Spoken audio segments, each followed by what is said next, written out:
ನಮ್ಮ ಜಮೀನು ಕಾಂಪೌಂಡ್ ಹಾಕೊಡಿ, ಇಲ್ಲ ನನ್ನ ಜಮೀನು ಕೊಡಿಸಿ, ಇಲ್ಲ ನನಗೆ ಬೇರೆ ಏನೋ ಕೊಡಿ ಕೇಳಿಲ್ಲ. ಯಾರು ವೈಯಕ್ತಿಕವಾಗಿ ಯಾರು ಕೇಳಿಲ್ಲ, ಗ್ರಾಮಕ್ಕೋಸ್ಕರ ಕೇಳಿರುವಂತ ಕೆಲಸಗಳಿದು.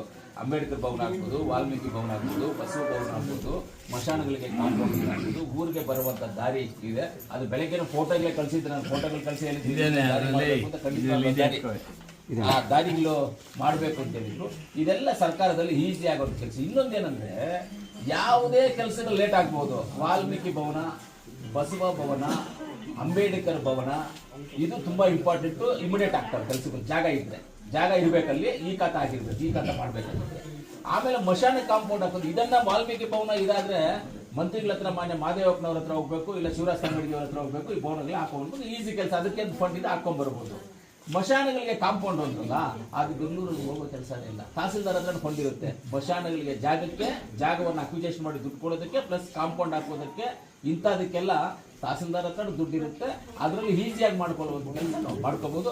ಖಂಡಿತವಾಗಿ ನೀವು ಕೇಳಿರೋದಲ್ಲ ಚಿಕ್ಕ ವಿಚಾರಗಳೇ ನಾವು ಮಾಡ್ಕೊಡುವಂಥ ಜವಾಬ್ದಾರಿ ನಮ್ದು. ನಾವೆಲ್ಲ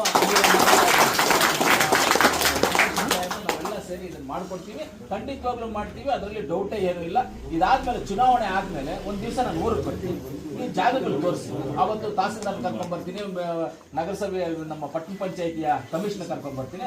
ಜಾಗಗಳು ತೋರಿಸಿ, ಎಲ್ಲೆಲ್ಲಿ ಮಶಾನಗಳಿದೆ ಏನು ತೋರಿಸಿ ನೀವು ಅದನ್ನೆಲ್ಲ ಆವತ್ತೇ ನಿಮ್ಮ ಎದುರುಗಡೆ ಎಸ್ಟಿಮೇಟ್ ಮಾಡಿಸಿ, ನಾನು ಅದನ್ನ ಸರ್ವೆ ಮಾಡಿಸಿ ಎಸ್ಟಿಮೇಟ್ ಮಾಡಿಸಿ ಅದನ್ನ ಮುಂದಿನ ಪ್ರೋಸೆಸ್ಗೆ ನಾನು ತಗೊಂಡು ಹೋಗ್ತೀನಿ. ಹಂಗೂ ಕಾಂಪೌಂಡ್ ಹಾಕ್ಬೇಕಂದ್ರೆ ನಮ್ಮ KLD ಫಂಡಲ್ಲಿ ಒಂದು 5 ಲಕ್ಷ ಹಾಕಿದ್ರೆ ಆಗೋಯ್ತು ಕಾಂಪೌಂಡ್ ಹಾಕೋದು. ಗೌರ್ಮೆಂಟ್ ಒಂದು ವರ್ಷಕ್ಕೆ 2 ಕೋಟಿ ಕೊಡುತ್ತೆ ನನಗೆ.